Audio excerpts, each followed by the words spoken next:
What happens when your brother's favorite weapon gets turned against him? My 17-year-old brother Travis used to handle disappointment like a normal person. Then he discovered that threatening to hurt himself got him whatever he wanted, and it was like he'd found a cheat code for life. It started small. If you don't let me go to Logan's party, I'll cut myself. Mom caved instantly. Then it escalated. If I don't get the new Xbox, I don't see the point in living. Dad drove to Best Buy at 10 p.m. Every family dinner became a hostage negotiation. When he got a B on his chemistry test, he locked himself in the bathroom with a bottle of pills, screaming through the door until Mom called the school to demand a retake. My little sister Grace learned to forge Travis's handwriting perfectly, filling out his worksheets at midnight to remove stressors from his life. Mom developed panic attacks. Dad started sleeping in his car just to escape the constant emotional terrorism. Our house became a prison where Travis was both the warden and the only prisoner that mattered. The breaking point came during Grace's 13th birthday dinner. She'd been planning it for months, her first real teenage party. Halfway through cake, Travis realized no one had asked about his college applications. He stood up slowly, pulled out his pocket knife, and held it to his wrist. Guess nobody cares if I make it to college anyway. Grace's friends watched in horror as her birthday became another Travis show. Please, I said, my voice steady. This is Grace's day. Can we talk about college tomorrow? He pressed the blade closer. Or I could just end it now since I'm such an inconvenience. I watched Grace shrink into herself, her special day destroyed, her friends already texting their parents to pick them up early. That night, I made my decision. If Travis wanted to weaponize mental health, he needed to know what it felt like to be on the other side. I spent weeks preparing, researched his college interview schedule, practiced my performance in the mirror. The beautiful thing about emotional manipulation is that it only works on people who care about you. The morning of Travis's Yale interview, the one he'd threatened to kill himself over if he didn't get a perfect recommendation letter, I put my plan into action. I came downstairs looking hollow-eyed, movements deliberately slow, skipped breakfast. When Travis mentioned his interview at 2 p.m., I just stared through him. Whatever, I mumbled. Won't matter soon anyway. At 1:30, as he was getting dressed in his suit, I locked myself in the bathroom. Not with screaming or threats, just quiet, terrifying silence. Hey, you okay in there? Travis knocked, annoyed. I didn't answer. He knocked harder. I need to leave in 15 minutes. I turned on the water, made some shuffling sounds, then let out one small, broken sob. What are you doing? His voice changed, panic creeping in. Open the door. Now. I stayed silent. He pounded on the door. This isn't funny. I have my Harvard interview. Through the door quietly. Tell Mom and Dad I'm sorry. I just can't do it anymore. Do what anymore? He was screaming now. Open the fucking door! I could hear him trying to pick the lock, calling for our parents who were both at work.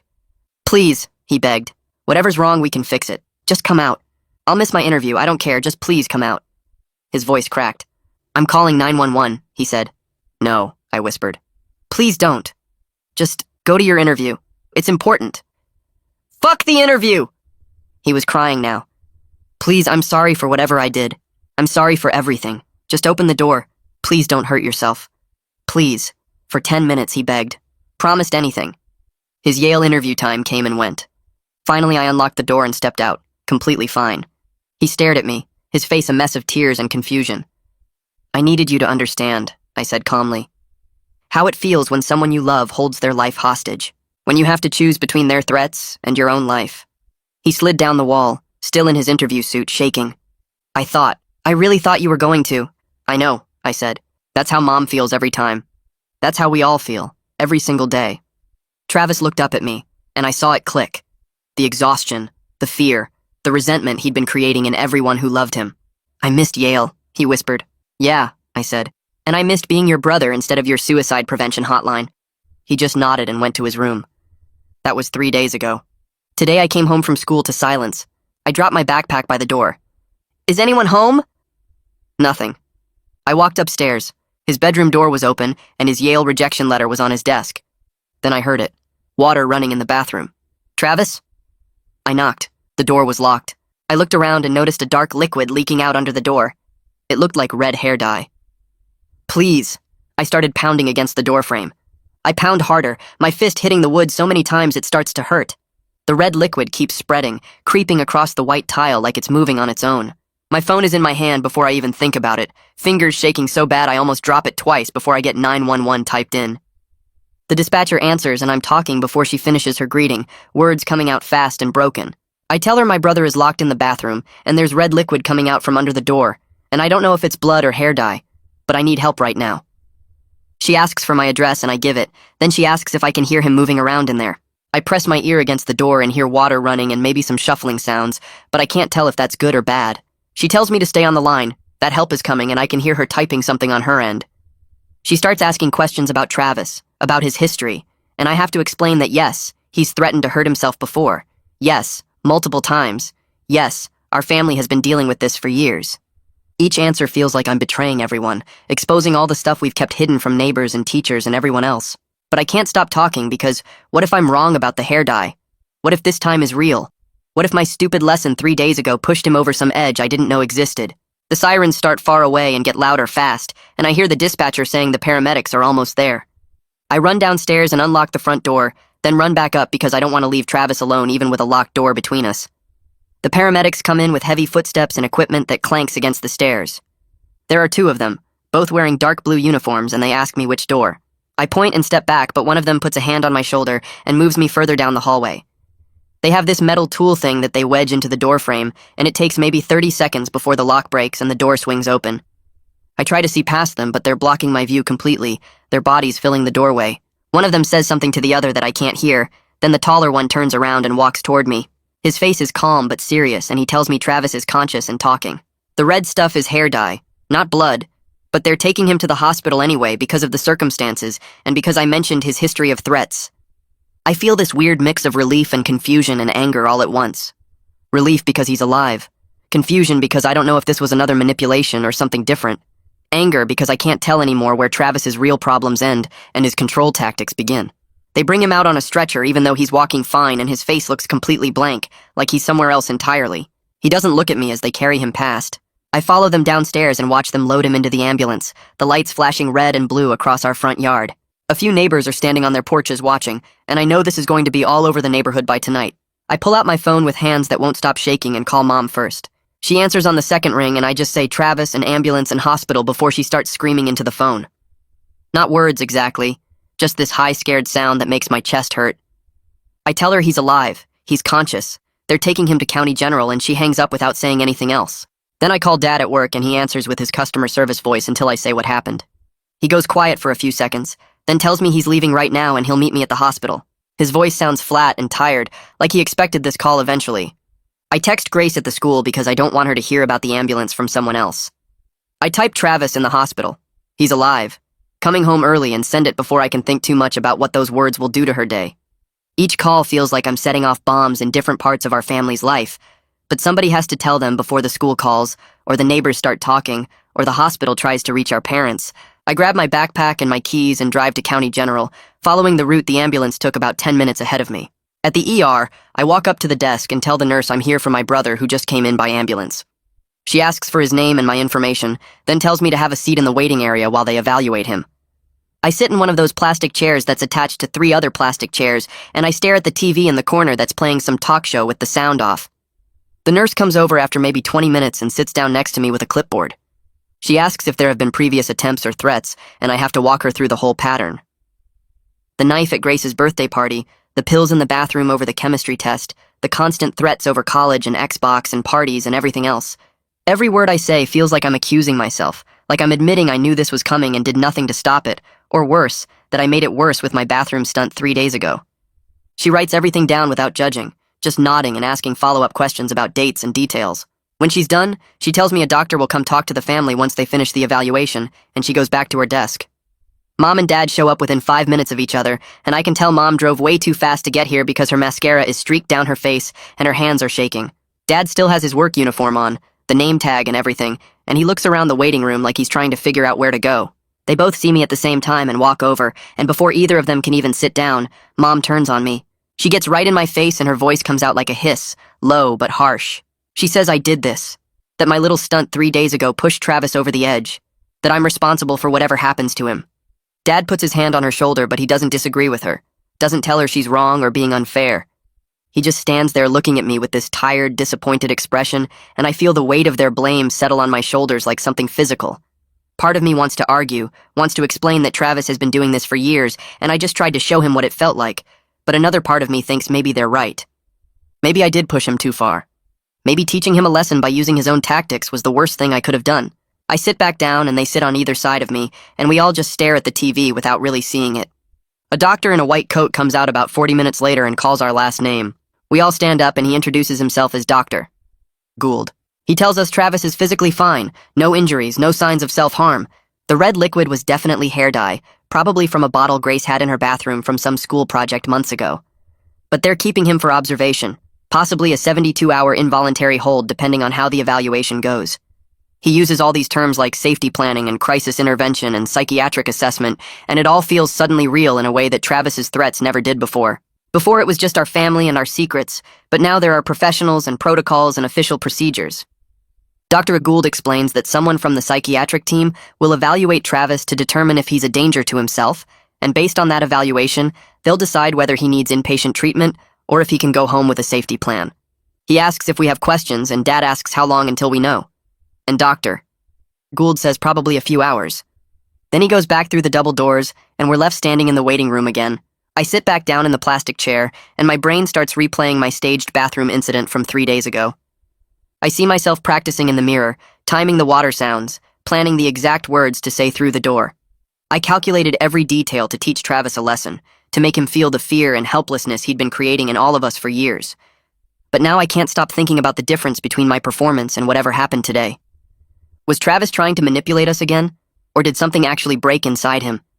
Did my lesson push him toward a real crisis? Or was he just copying my tactics to get attention after the Yale rejection? The guilt feels like it's crushing my chest, making it hard to breathe. I keep trying to draw a line between where my responsibility ends and Travis's choices begin, but the line keeps moving and blurring until I can't see it anymore. A guy in khakis and a button-up shirt comes over and introduces himself as Sebastian Winters, the hospital social worker. He sits down with us and starts explaining all these requirements and protocols. He talks about mandatory reporting, which means the hospital has to file a report about Travis's incident with some county agency. He describes safety planning, which involves removing all sharp objects from the house, locking up medications, and setting up supervision schedules. He mentions establishing check-ins with a therapist and possibly a psychiatrist for medication management. He's calm and professional the whole time, like he's explained this exact same thing to hundreds of families before us. But I watch Mom shrink with every word he says. Her shoulders curl forward and her face gets smaller, like she's being told that her parenting failed, and now strangers have to step in to fix it. Dad just nods along, asking practical questions about what needs to happen when, but I can see the defeat in his eyes too. My phone buzzes in my pocket, and I pull it out to see a text from Grace. She says she's at her friend's house and she doesn't want to come to the hospital. She's done being part of the Travis show and she needs everyone to understand that. Her anger comes through even in the short message, and I don't blame her at all. I text back that she's safe to stay away, that someone in this family should get to have a normal evening. I add that I'll let her know when we hear anything important, but she doesn't have to come or call or do anything she doesn't want to do. She sends back a thumbs-up emoji and nothing else. I put my phone away and look at Mom and Dad still talking with Sebastian about supervision plans and therapy appointments, and I realize that Grace has already figured out what the rest of us are still learning, that you can love someone and still need distance from them. That supporting family doesn't mean sacrificing everything else. That sometimes the healthiest thing you can do is say no to the crisis and protect your own peace. Sebastian stands up to give us a moment, and I watch Dad pull out his reading glasses from his shirt pocket. Mom leans close and whispers something about college applications and how a psychiatric hold could affect Travis's future, her voice tight with that specific panic she gets when she thinks about what other people will say about our family. Dad doesn't look at her, just asks Sebastian where he needs to sign, and Sebastian points to 3 different spots on the consent forms spread across the small table in the consultation room. Dad's hand shakes as he writes his signature on the first form, the pen making scratchy sounds against the paper, but his jaw is set in a way I haven't seen in years. He's not arguing or negotiating or looking for an escape route to his car, just signing each form methodically while Mom's protests get quieter and quieter until she's just sitting there with her arms wrapped around herself. The third signature takes longer because Dad pauses and reads the whole paragraph about voluntary psychiatric evaluation and potential involuntary hold if the assessment determines Travis is a danger to himself. He signs it anyway and hands the clipboard back to Sebastian, who nods and says, "Someone will come get us when we can see Travis." Mom pulls out her phone and starts texting someone, probably her sister, and I can see her hands trembling as she types. Dad sits down next to me and we don't talk, just exist in this weird space where we're all processing that we just officially put Travis in the mental health system instead of handling it ourselves like we always have before. 20 minutes later, a nurse with a badge that says Kelly comes to get me, explaining that Travis asked to see me first and they're allowing brief family visits in the observation area. I follow her down a hallway that smells like disinfectant and anxiety, past other rooms with closed doors and the occasional sound of someone crying or talking loudly. She stops at a door with a window and tells me I have 10 minutes, that she'll be visible the whole time through the glass, and that if Travis shows any signs of distress, she'll end the visit immediately. I nod and walk in to find Travis sitting on a narrow bed in the hospital scrubs, his regular clothes folded on a chair in the corner. He looks smaller somehow without his usual carefully chosen outfit, just a 17-year-old kid in shapeless blue cotton with dark circles under his eyes. Neither of us knows how to start this conversation, so we just look at each other for a few seconds while the fluorescent lights buzz overhead. He breaks first, his voice flat and exhausted when he finally speaks, asking if I'm happy now that I proved my point. The words hang between us like an accusation and an admission at the same time, and I want to argue that this wasn't about winning or being right, but the response dies in my throat, because I don't actually know what I proved. I proved that our family is broken, that manipulation breeds more manipulation, that I'm just as capable of weaponizing fear as he is, that none of us know how to be honest without being cruel. I sit down in the plastic chair against the wall and tell him I'm not happy, that I never wanted this, and he laughs this bitter sound that doesn't match his exhausted face. He says I wanted him to understand what it felt like, and now he does. So mission accomplished. Except now he's in a hospital observation room and I'm the one who gets to go home. I try to explain that the hair dye incident wasn't the same as my staged bathroom performance, that there's a difference between teaching a lesson and having an actual crisis, but even as I say it, I realize how hollow it sounds. Maybe there isn't a difference when you're the person on the other side of the locked door, when you're the one choosing between believing the threat is real or risking being wrong. Travis pulls his knees up to his chest and wraps his arms around them, looking younger than he has in years, and asks what happens now. I tell him honestly that I don't know, that there are safety plans and therapy and protocols, that our family is trying to figure out how to not destroy each other. He nods slowly, and the nurse taps on the window, signaling that my time is up. I stand and move toward the door, turning back to see Travis still curled up on the bed, and I leave without saying goodbye, because nothing I could say would make this moment less terrible for either of us. Sebastian is waiting in the hallway with a manila folder when I come out, and he walks me back to where Mom and Dad are sitting. He opens the folder and pulls out several stapled pages, explaining that this is a draft safety plan that will need to be finalized with Travis's treatment team, but gives us a starting framework. He goes through it point by point in this calm, professional voice that makes our family dysfunction sound like a medical condition with treatment protocols. The plan lists who checks in with Travis daily, which is Dad in the morning before work and Mom in the evening before bed. It specifies that all medications, including over-the-counter pain relievers, will be stored in a locked cabinet in Mom and Dad's bathroom, with only Dad having the key. It details that sharp objects, including kitchen knives, scissors, and razors, will be secured in a locked drawer, with Travis asking for supervised access when needed. It outlines specific phrases Travis should use when he's struggling, like asking for a check-in or saying he needs to use his coping skills, instead of making threats or vague statements. It lists triggers for immediate crisis calls, including any statement about self-harm, any concerning social media posts, any attempt to access restricted items, or any significant mood changes that last more than a few hours. Sebastian explains that someone from the crisis team will do wellness checks twice a week for the first month, and that Travis will have individual therapy 3 times a week, plus our family sessions. The clinical language makes everything feel both more manageable and more depressing, like we're acknowledging that our family can't function without external structure and professional oversight. Mom asks how long these restrictions stay in place, and Sebastian says it depends on Travis's progress and the treatment team's assessment, but to expect at least several months of intensive monitoring. Dad asks about school, and Sebastian says Travis will need accommodations, and the guidance office will be notified, which makes Mom flinch again at the thought of more people knowing our private family business. I watch them process all these rules and check-ins and restrictions, seeing our house transform in my mind from a home into something between a hospital and a halfway house, and I'm not sure if that feels like safety or surrender. That night, we go home without Travis for the first time since this whole thing started, and the house feels wrong in ways I can't quite name. Mom goes straight to their bedroom and closes the door, and I hear her on the phone probably talking to her sister or her friend Karen, who she tells everything to. Dad microwaves leftovers, and we eat standing at the kitchen counter in silence, neither of us knowing what to say now that the immediate crisis has passed, but the bigger crisis is just beginning. After dinner, I go upstairs and pass Travis's open bedroom door, seeing his Yale rejection letter still on his desk next to his laptop and a half-empty water bottle. I close his door and go to my own room, lying down on my bed for the first time in days without that constant tension of listening for sounds from Travis's room.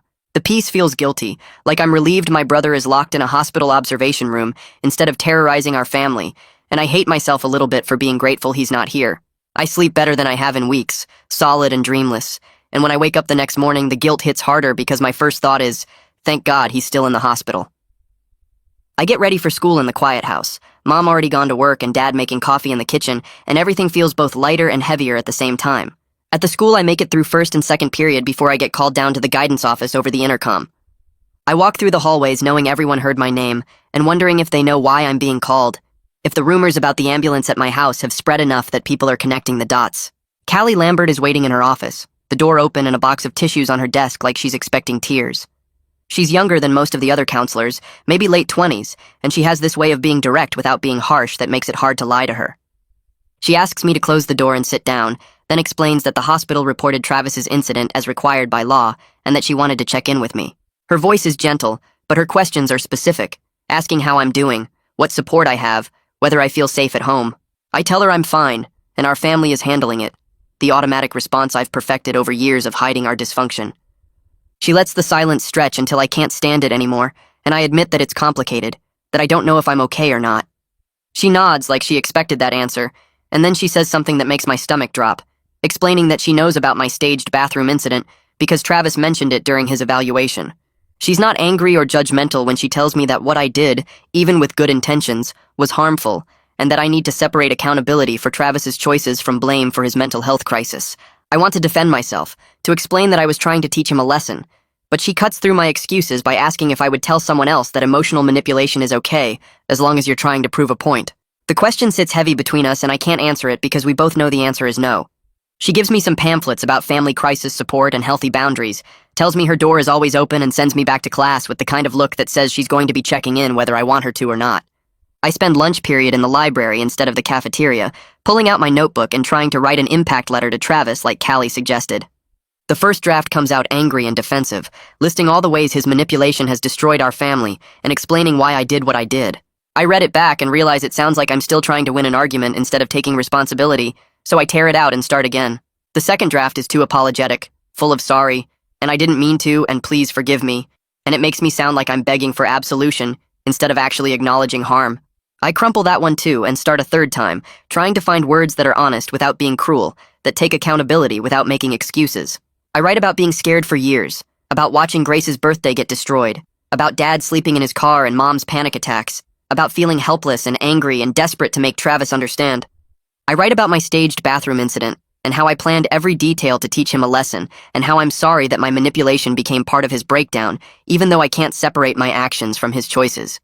The third draft feels more honest, but I still don't know if it helps him, or just makes me feel better about my guilt, so I fold it up and put it in my backpack, without any plan to actually deliver it.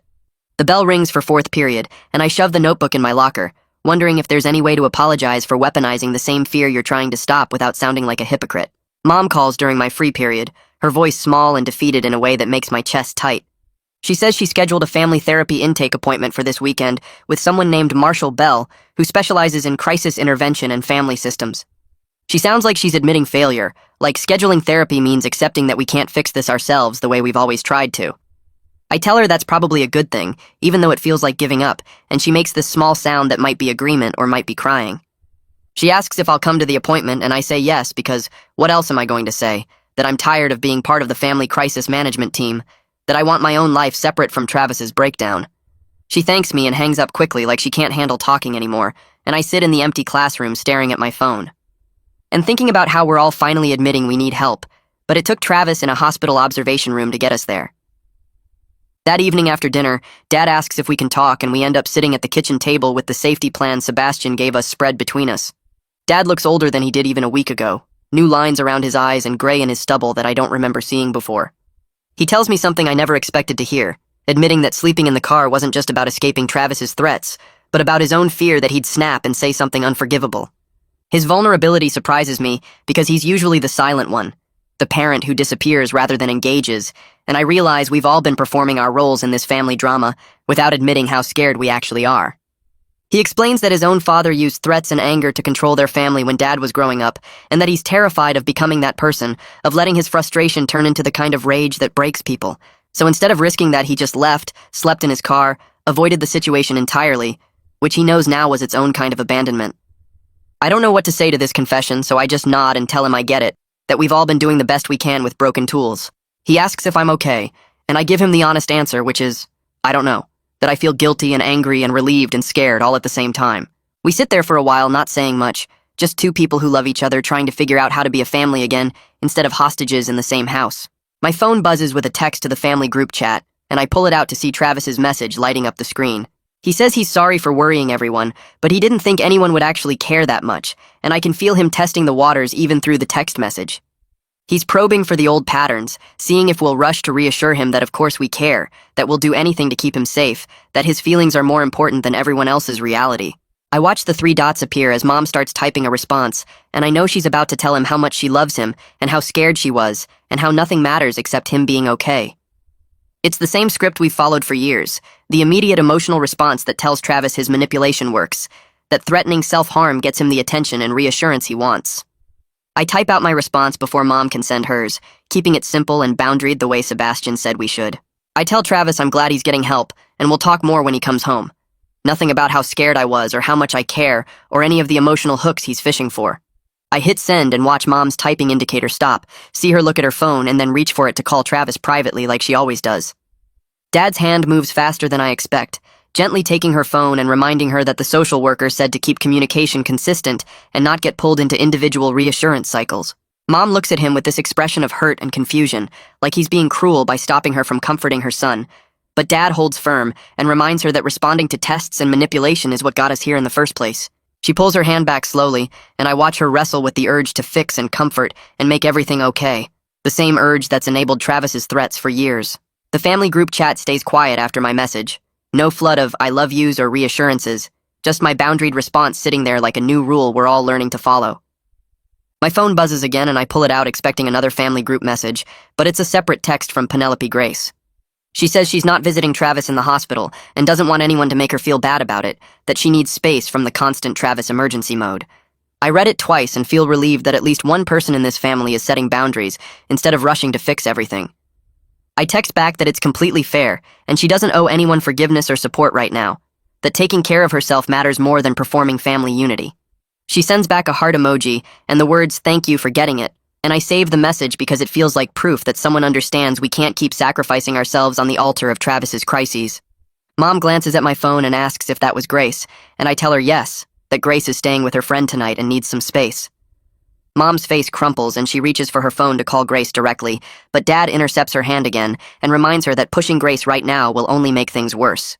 The next morning we get a call from the hospital saying there's a family meeting with Travis's treatment team at 2 o'clock and everyone needs to be there. Mom spends the entire morning cleaning the house like the therapists are going to inspect our home, scrubbing counters and folding laundry with jerky movements that show how close she is to breaking. Dad takes a half day off work and picks me up from the school early, both of us silent in the car as we drive to the hospital. We meet Sebastian in the hallway outside the conference room, and he explains that the treatment team wants to go over Travis's discharge plan and safety protocols before he comes home. Mom nods along, but I can see her hands shaking as she grips her purse. The meeting starts with introductions, and the psychiatrist explains Travis's diagnosis and medication plan using terms like adjustment disorder and safety contract that make everything sound clinical and manageable. Mom sits perfectly still listening to every word until the social worker starts talking about the history of threats and manipulation patterns in our family. That's when she breaks. Her breathing gets fast and shallow, and she starts crying that she failed as a mother and should have seen this coming, that she enabled Travis's behavior because she was too scared to set boundaries. The nurse quickly helps her sit down and brings a paper bag for her to breathe into while Dad and I watch helplessly from across the table. I realize Mom's been holding herself together with willpower and denial that's finally cracking under the weight of professional scrutiny. The psychiatrist pauses the meeting and gives Mom time to recover, while Dad rubs her back and murmurs reassurances that sound hollow even to me. When Mom can breathe normally again, the social worker gently explains that acknowledging the patterns is the first step toward changing them, that our family isn't broken beyond repair, but we need structure and consistency going forward. We leave the hospital with a folder full of paperwork and phone numbers and a follow-up appointment scheduled with a family therapist named Marshall Bell. 3 days later, we're sitting in Marshall's office for our first session, the waiting room decorated with neutral colors and magazines nobody reads. Marshall is a middle-aged guy with glasses and a direct way of speaking that makes it clear he's not here to coddle us. He starts the session by laying out ground rules, and his voice is matter-of-fact rather than sympathetic. No threats of self-harm will be negotiated with. Any threat triggers the safety protocol, including a possible 911 call, and consequences for manipulation are clear and consistent. He treats our dysfunction like a problem to solve rather than a tragedy to mourn, which somehow makes it feel more manageable than all the crying and panic we've been doing at home. Marshall asks each of us to agree verbally to the ground rules, and we go around the room saying yes, even though Mom's voice shakes when it's her turn. He explains that Travis will join our sessions once he's discharged, but for now we need to establish the family system that he'll be coming home to. Dad asks what happens if Travis refuses to follow the rules, and Marshall says calmly that natural consequences happen, that we can't control Travis's choices, but we can control our responses. The session ends with homework assignments for each of us, and a reminder that change takes time and consistency. 2 days after that, Officer Shannon shows up at our house for a police follow-up. She's professional but warm, as she explains that Travis's incident is now documented in the system, and future wellness checks will reference this history. She walks through our house taking notes on the safety plan, checking that sharp objects are secured and medications are locked up. Mom flinches every time Officer Shannon mentions police involvement or documentation, like having cops in our living room makes our family's problems officially real in a way the hospital visits didn't. Officer Shannon sits down at our kitchen table and explains how the system works when someone makes repeated threats. That if Travis calls 911 or makes statements about self-harm online, the police will respond and evaluate the situation. She's not trying to scare us, but she's clear that manipulative behavior has consequences beyond our family, that the system takes these things seriously. Dad asks good questions about what triggers a wellness check and what our rights are as parents, and I can see him building a mental framework for how to handle future incidents. Officer Shannon leaves her card on our counter and tells us to call if we need anything, then drives away in her patrol car while our neighbors definitely notice. That afternoon, I have my individual session with Callie Lambert at the school. I've been dreading this because I know I need to confess what I did, but saying it out loud feels like admitting I'm just as manipulative as Travis. Callie asks how I'm doing with everything, and I start with the easy stuff, talking about the hospital and the family therapy, and how scared I was when I saw the red liquid under the door. Then I take a breath and tell her the full details of my staged bathroom incident. I explain how I practiced in the mirror and timed it to ruin Travis's interview, how I calculated every detail to teach him a lesson about manipulation. Callie listens without interrupting, and when I finish, she doesn't sugarcoat her response. She explains that I modeled exactly the manipulation I was trying to stop, that I used the same tactics Travis uses and hurt him the same way he's been hurting us. She says I need to make amends not just to Travis but to myself for compromising my own values, that being right about Travis's manipulation doesn't make my actions okay. The words hit hard because part of me still wants to be the hero who exposed Travis, but Callie's making it clear I'm not. She assigns me to write an amends plan that addresses what I did wrong, how it harmed others, and what I'll do differently going forward. She explains that amends isn't about being forgiven, but about taking responsibility, that I need to own my choices regardless of whether Travis or anyone else accepts my apology. The homework feels heavy, but also clarifying, like I'm finally being held accountable instead of being treated as either the hero who exposed Travis or the villain who broke him. I leave her office with the assignment sheet and a weird mix of relief and shame. Travis comes home 4 days later under the full safety plan. Dad installed a lock on the medicine cabinet, and only he has the key. We went through Travis's room and removed anything sharp, even his scissors and razor. His therapist visits twice a week, and we have family sessions every Saturday. The house feels different with these structures in place, less like a prison and more like a hospital ward, which is depressing but also safer than the chaos we lived in before. Travis barely talks when he walks through the door, just goes to his room and closes the door without slamming it. That evening, we have our first family dinner with Travis home. Mom made pasta because it's easy and nobody has strong feelings about it. We sit down at the table and the silence is awkward and heavy, everyone hyper-aware of the new rules and afraid to say anything that might trigger a crisis. I pass the salad bowl and Travis takes some without looking at me. Dad asks about everyone's day using his careful voice, and we give brief answers that don't mention Yale or college or the bathroom incident. The heavy quiet feels both peaceful and suffocating, like we're all holding our breath waiting for something to explode. We finish eating and start clearing plates when Travis makes a comment about his homework. He says he doesn't see the point of the assignment his teacher gave him, and the words hang in the air for a second. Mom immediately reaches for her phone to call Marshall per the safety protocol we agreed to. Travis backpedals quickly and says he just meant the assignment was boring, that he wasn't making a threat. I watch him realize that the old patterns won't work anymore when we follow the system, instead of our fear. Mom puts her phone down but keeps it in her hand and asks Travis to clarify what he meant. He explains the actual homework and why it seems pointless, and his voice is normal, not loaded with hidden meaning. Dad listens, and then enforces the consequence we agreed to in therapy. He tells Travis calmly that veiled threats mean he loses phone privileges for 24 hours and has increased check-ins, that even though Travis clarified his meaning, the comment crossed a line. To everyone's surprise, Travis accepts it without escalation. He hands over his phone and nods and goes back to his room. The boundary holds, and I see something shift in Dad's posture, like he's remembering how to be a parent instead of a hostage negotiator. Our next family session happened on Saturday morning, all of us sitting in Marshall's office with the same uncomfortable chairs and the same box of tissues on the side table. Marshall started by asking if anyone had thoughts about the week, and for a long minute nobody said anything. Then Penelope Grace shifted in her seat and cleared her throat, her hands gripping the armrests so tight her knuckles went white.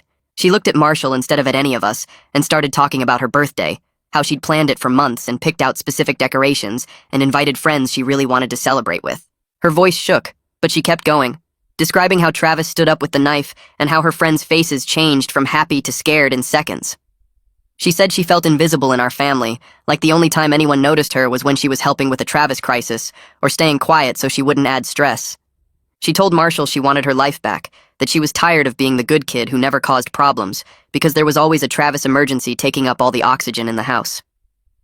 Marshall nodded and validated everything she said, asking her to say more about what she needed, and Travis stared at the floor the whole time with his jaw clenched.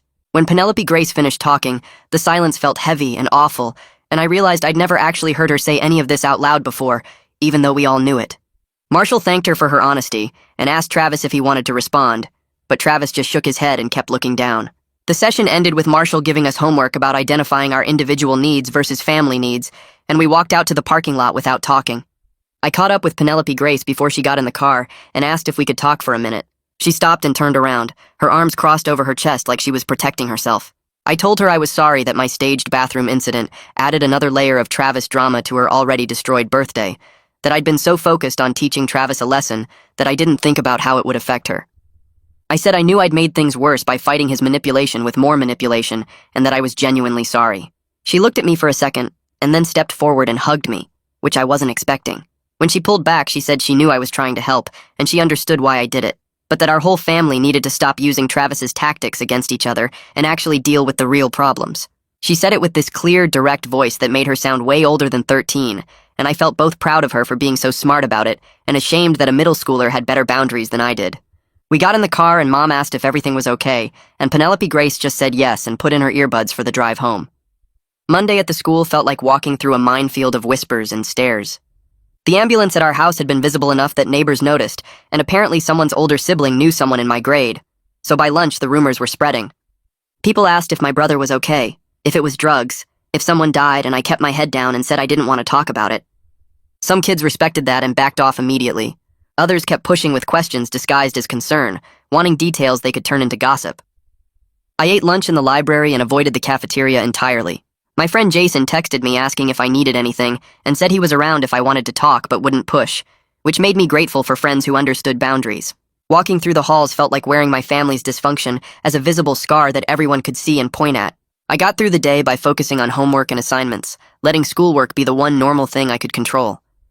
By the time the final bell rang, I was exhausted from holding everything together and just wanted to go home and hide in my room. That week, Dad started coming home for dinner every night instead of working late or sleeping in his car. The first night he showed up at 6, I actually checked the calendar to see if I'd forgotten about some special occasion. He helped Mom set the table and asked about everyone's homework, like it was the most normal thing in the world. After we ate, he stayed and helped with dishes, standing at the sink next to Mom while they talked about boring parent stuff like grocery lists and bills. It felt revolutionary after years of him ghosting his own family to avoid Travis's threats and tantrums. He kept it up all week, showing up for dinner and asking questions and being present even when it was uncomfortable. One night, Travis made a comment about how Dad must have gotten tired of his car seat, and Dad just said calmly that he was choosing to be home because that's where he needed to be. The small change shifted something in the house, like we were all realizing that showing up consistently mattered more than grand gestures or dramatic apologies. The official Yale rejection letter came in the mail on a Thursday, the envelope thin and obviously bad news before anyone even opened it. Travis got home from the school and saw it on the kitchen table where Mom had left it, all of us coincidentally in the kitchen when he picked it up. He opened it slowly and read the letter, his face going through grief and rage in the span of seconds. We could see him trying to contain it, his jaw working and his hands shaking as he crumpled the letter into a ball. He stood there for a minute like he might say something or throw something, and then he just turned and walked upstairs to his room. Mom started to follow him, but Dad put a hand on her arm and shook his head. We let him have space to feel his feelings without rushing to fix them or minimize the disappointment.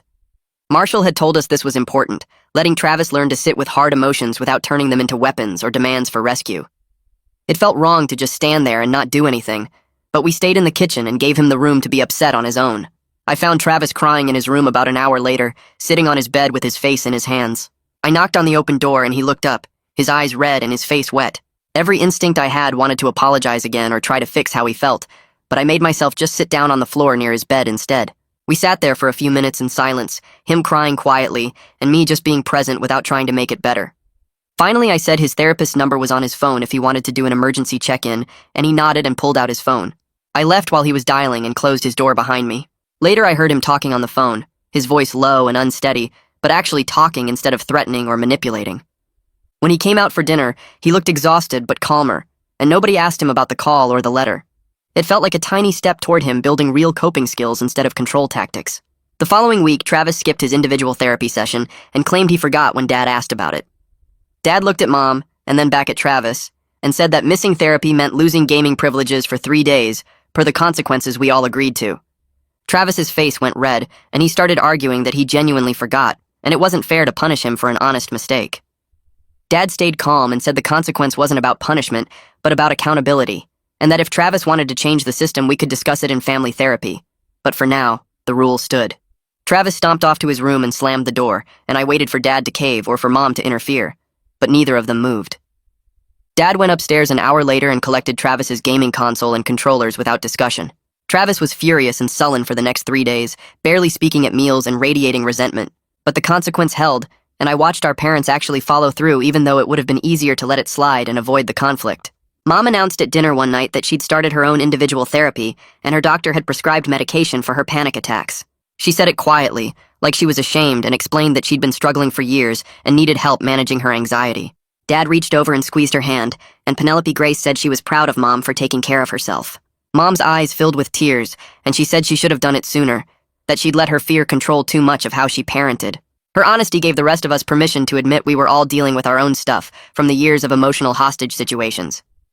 I said I'd been having trouble sleeping and kept replaying the bathroom incident in my head. Penelope Grace said she had nightmares about Travis's knife at her birthday party. Dad admitted he still felt the urge to leave when things got tense. We sat there acknowledging our shared hurt, and it felt both horrible and relieving to say it all out loud. Travis had a genuine panic attack one evening over a college essay draft, his breathing getting fast and ragged while he stared at his laptop. His hands started shaking, and he made this small gasping sound, and instead of threatening to hurt himself, he called out for Dad. Dad came into the living room and saw what was happening and sat down next to Travis on the couch. He asked Travis to breathe with him, and they did the exercises from therapy together, Dad counting slowly while Travis tried to match his breathing. Mom got the safety plan from the fridge, and we all followed the steps calmly, checking if Travis needed his emergency contact or if this was something we could manage at home. The panic attack passed after about 15 minutes without any threats or manipulation, just a scared kid learning to ask for help without weaponizing his fear. Travis apologized afterward for freaking out, and Dad said there was nothing to apologize for, that asking for support was exactly what he should do. We all went back to what we were doing, and the crisis felt manageable instead of catastrophic. In our next family therapy session, Marshall asked Travis what was underneath all the threats and manipulation, what he was really afraid of. Travis was quiet for a long time, and then said he was scared of being ordinary, of not being special or successful or standing out in any way. He said threatening to hurt himself made him feel like he had control when everything else in his life felt messy and unpredictable. He described how college applications and grades and expectations all pressed down on him until he couldn't breathe, and the threats became a way to make the pressure stop.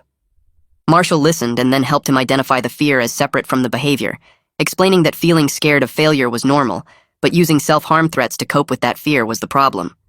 I watched Travis talk about his terror of being average and saw him as vulnerable instead of calculating for the first time in years. He looked small and tired sitting in the therapy chair, and I realized he'd been just as trapped by his manipulation as the rest of us were. Marshall gave him homework about identifying other ways to feel in control that didn't involve hurting himself or scaring his family, and Travis actually wrote it down instead of dismissing it. Dad cleared his throat and looked at Marshall, then down at his hands. He started talking about his own father, how Grandpa used to lock himself in the garage with the car running whenever he didn't get his way, how Dad grew up checking on his father multiple times a day to make sure he was still alive. He described finding his father passed out drunk with pill bottles nearby at age 12, being told it was his fault for not being a good enough son. Dad's voice got quiet as he explained he'd spent his whole adult life terrified of becoming his father, while also having no idea how to parent differently because threats and fear were the only language he knew. Mom reached over and took Dad's hand, and I saw her crying silently.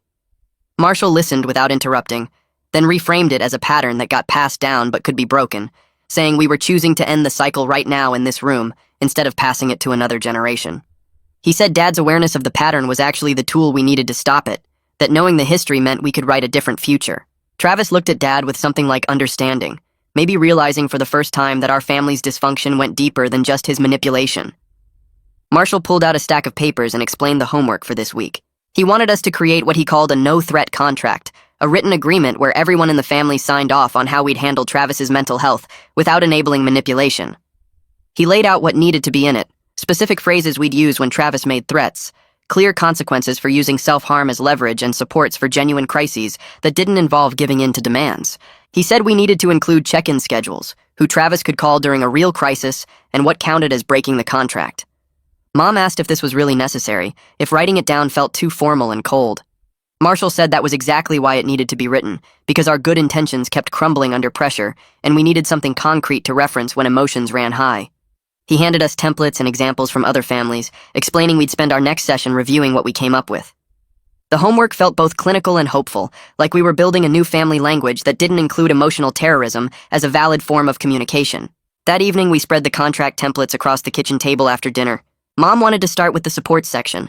Dad wanted to tackle consequences first, and Travis kept saying the whole thing felt like we were treating him like a criminal. I suggested we go in order through Marshall's outline, and we started with defining what counted as a threat versus what counted as asking for help. We argued for 20 minutes about whether saying you're tired of everything qualified as a threat. Grace said it depended on context and tone, which led to more arguing about how we'd know the difference. Dad proposed we treat any ambiguous statement as a potential threat until proven otherwise, which Travis hated, but eventually agreed made sense given his history. We moved to consequences and spent another half-hour debating what should happen if Travis broke the contract. Mom wanted consequences that felt supportive. Dad wanted them to be clear deterrents, and Travis just wanted them to be fair. We settled on an escalating system where first violations meant increased check-ins and supervision, repeated violations meant loss of privileges, and serious violations meant immediate activation of the safety protocol, including possible hospitalization. Travis signed off on each consequence as we wrote it down, which felt important.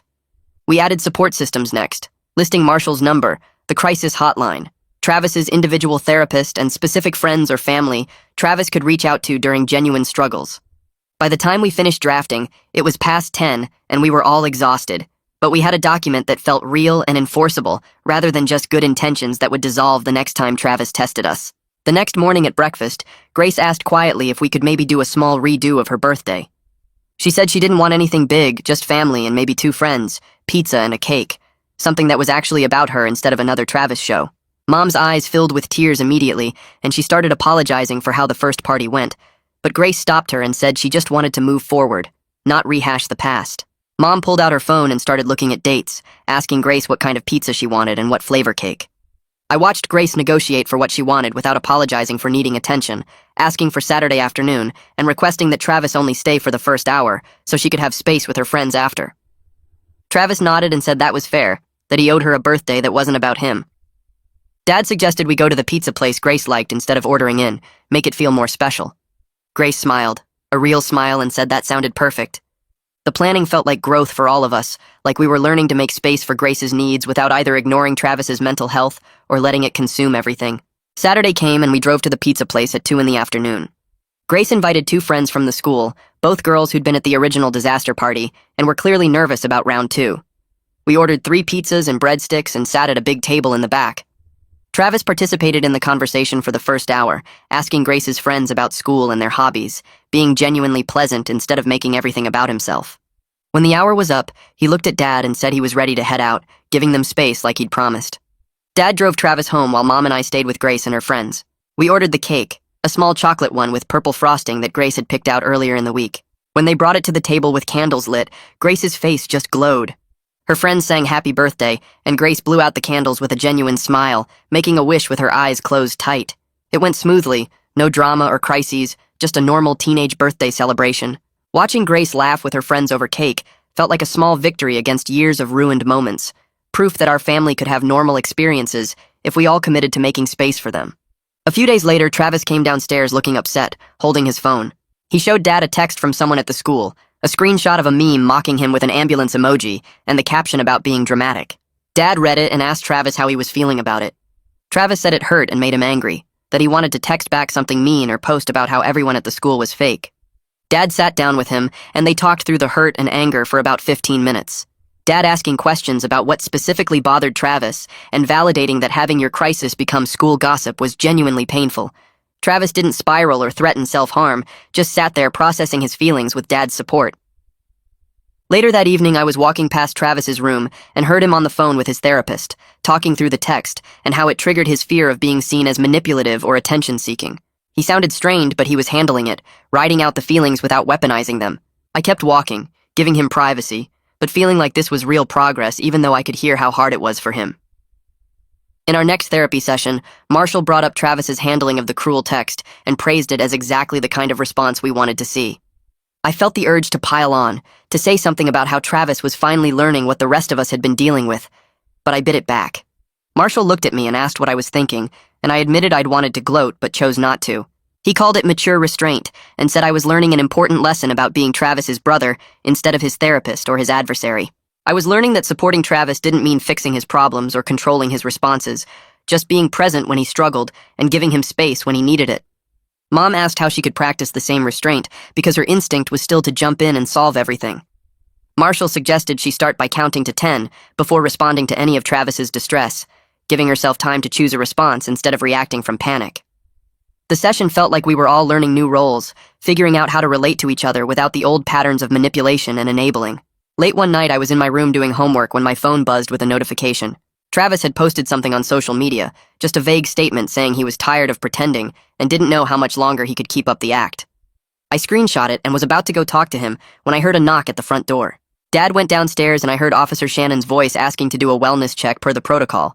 I came downstairs to find Travis in the living room looking confused and angry, asking why the police were at our house. Officer Shannon explained calmly that his social media post had been flagged by the monitoring system we'd set up, that ambiguous statements about being tired or unable to continue got treated as potential threats until proven otherwise. Travis was embarrassed and furious, saying he was just venting about school stress, that he wasn't threatening anything. Shannon nodded and said she understood, but the system worked this way specifically because we couldn't read minds or know intent from vague posts. She asked Travis directly if he was safe and if he had any plans to hurt himself, and he said no, he was just stressed about college applications. Officer Shannon sat down at our kitchen table and walked through what happens with repeated false alarms or posts that trigger wellness checks. She explained that misusing emergency resources, even unintentionally through vague posting, could result in legal consequences if it became a pattern. She said the system took these situations seriously because they had to respond to every potential threat as if it were real, and that meant police time, crisis resources, and emergency protocols being activated. Travis looked genuinely shaken, like he'd never considered that his words had consequences beyond our family.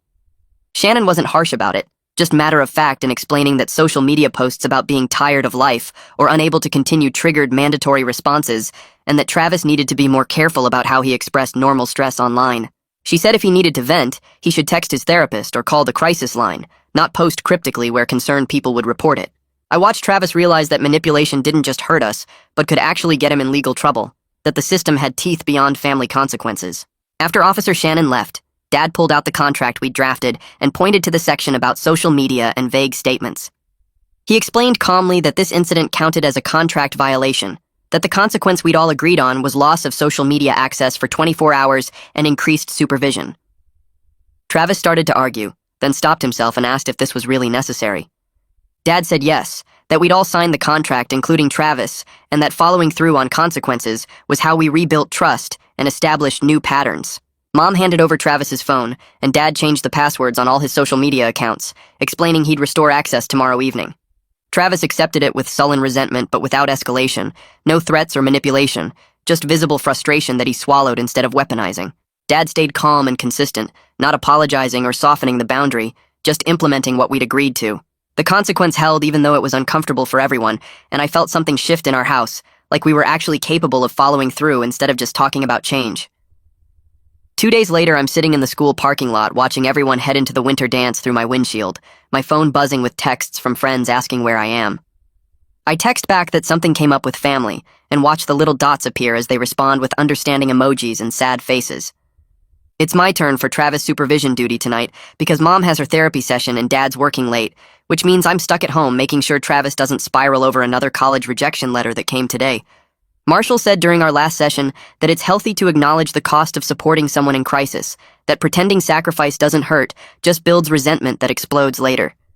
So I let myself feel angry about missing the dance, about losing another night of normal teenage life to Travis's needs, and I don't try to talk myself out of it or make it noble. I drive home and find Travis on the couch scrolling through his phone with the bitter look he gets when he's trying not to show he's upset. We sit in silence for a while before I realize this is the moment to have the conversation I've been avoiding since the hospital. I put my phone down and turn to face him. I tell him exactly what I did the day of his Yale interview, how I researched the timing and practiced my performance, and calculated every detail to scare him the way he'd been scaring us for years. I explained that I was wrong regardless of my intentions, that using his own tactics against him just added more manipulation to an already toxic situation. I apologize without making excuses or waiting for him to say it's okay, just taking clean responsibility for my choices. Travis listens without interrupting, his face going through stages of anger and hurt and something that might be respect. When I finish, he nods slowly, and we sit there for a minute before he asks what making amends actually looks like, if saying sorry is enough, or if there's more to it. I tell him that's between him and the people he hurt, that I can't give him a checklist or make it easier. I mention that maybe starting with Grace would matter since she spent years having her life derailed by his crises, that her destroyed birthday was just the most visible example of a pattern that's been going on since she was little. He nods again, and I can see him processing that amends isn't a one-time apology that fixes everything, that it's about showing up differently over time. The next week, Travis spends 3 days writing a letter to Grace, throwing out draft after draft until he has something real. Marshall schedules a family session specifically for Travis to read it to her with everyone present. We sit in Marshall's office in our usual spots, and Travis pulls out the letter with shaking hands. He reads slowly, his voice cracking as he acknowledges how his threats ruined her birthday and made her feel invisible, how he turned every family moment into a crisis about himself. He lists specific examples going back years and takes responsibility without making it about his mental health or college stress. Grace listens with her arms crossed, her face carefully neutral. When he finishes, she thanks him for the apology, but says she's not ready to forgive yet, that she needs to see him act differently over time before she can trust him again. Marshall supports her boundary completely, while also validating Travis's effort, explaining that accountability doesn't come with guaranteed forgiveness. Travis accepts this with visible disappointment, but no manipulation, just nodding and folding up the letter. That same week, Mom and Dad start their own couples counseling with a different therapist to work on their parenting partnership. They come home from their first session looking exhausted, the kind of tired that comes from honest conversation instead of avoiding hard topics. Dad mentions over dinner that they're learning how they've enabled Travis by splitting into good cop and bad cop roles, how Mom's panic and Dad's escape fed into the cycle. They're working on presenting a united front and supporting each other instead of letting Travis divide them. The change shows up in small ways, like Dad backing up Mom's boundaries instead of undermining them, and Mom checking with Dad before making decisions about Travis's schedule. 2 weeks later, we do a proper redo of Grace's birthday. Nothing elaborate, just dinner at her favorite restaurant and a movie after. Travis comes to the dinner portion and actually participates in singing Happy Birthday, making an effort to be present without making it about himself. Then Dad takes him home to give Grace space for the movie with her friends. It's not perfect, and there's still awkwardness, but Grace gets to be the center of attention without crisis or drama interrupting. She thanks everyone afterward with real happiness in her voice, not the forced gratitude she used to perform when trying to keep peace. Travis meets with his guidance counselor the following week to talk about college options that aren't Ivy League. He comes home looking less devastated than I expected, actually kind of thoughtful. He mentions a program at the state university that focuses on environmental science, something that sounds genuinely interesting to him rather than just prestigious. I watch him start to separate his worth from external validation, to consider what he actually wants instead of what would look best. It's a small shift, but it feels significant. At our next family therapy session, Marshall announces a step-down plan. We'll move from weekly sessions to monthly check-ins starting next month, though the crisis protocol and safety plan stay active forever. The plan feels like progress and also like a reminder that we're managing a chronic situation rather than curing it. Marshall says this is realistic and healthy, that expecting Travis to never struggle again sets everyone up for failure. What matters is having systems in place for when struggles happen. I start working on my own college applications with clearer boundaries about distance. I'm looking at schools within 2 hours of home, close enough to help if there's a real emergency, but far enough that I'm not the first call for every Travis supervision shift. I sit down with Mom and Dad to talk about what my leaving will mean for the family system, how they'll need to maintain the structures we've built without making me responsible for holding everything together. They promise to hire a backup supervisor and keep the therapy appointments consistent. It's a hard conversation, but a necessary one. One morning a few weeks later, we're all at breakfast and it feels almost normal. Grace and Travis bicker about who ate the last bagel. Dad makes a terrible joke about the weather forecast. Mom reminds everyone about dentist appointments. There are no threats or crises, just ordinary family awkwardness and minor annoyances. The mundane peace feels precious after years of walking on eggshells, like we've earned the right to be boring.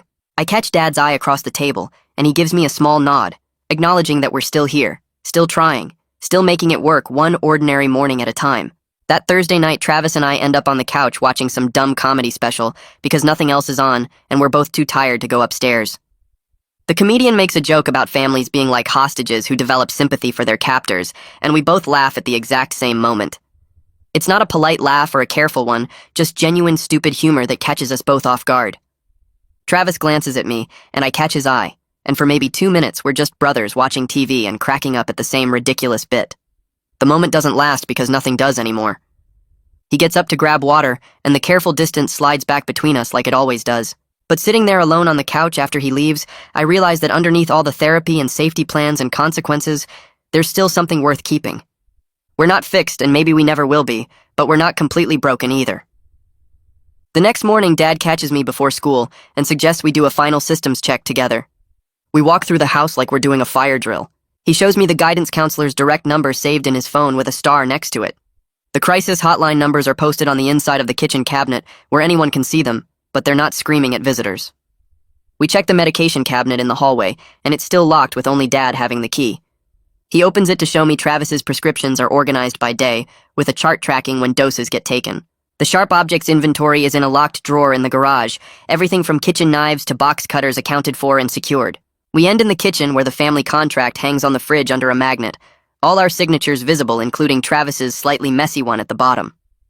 Dad runs his finger down the list of agreed responses and consequences, like he's memorizing them again. Everything is in place not because we think Travis will have another crisis tomorrow, but because we learned the hard way that hope needs structure. I feel something close to confidence looking at these systems we built, this framework that holds us all accountable. It's not perfect and it won't prevent every problem, but it's real, and it's there. That night I pull out my journal and write that our house used to be a prison, where Travis was both the warden and the only prisoner that mattered. Now it's not a prison, but it's not exactly free either.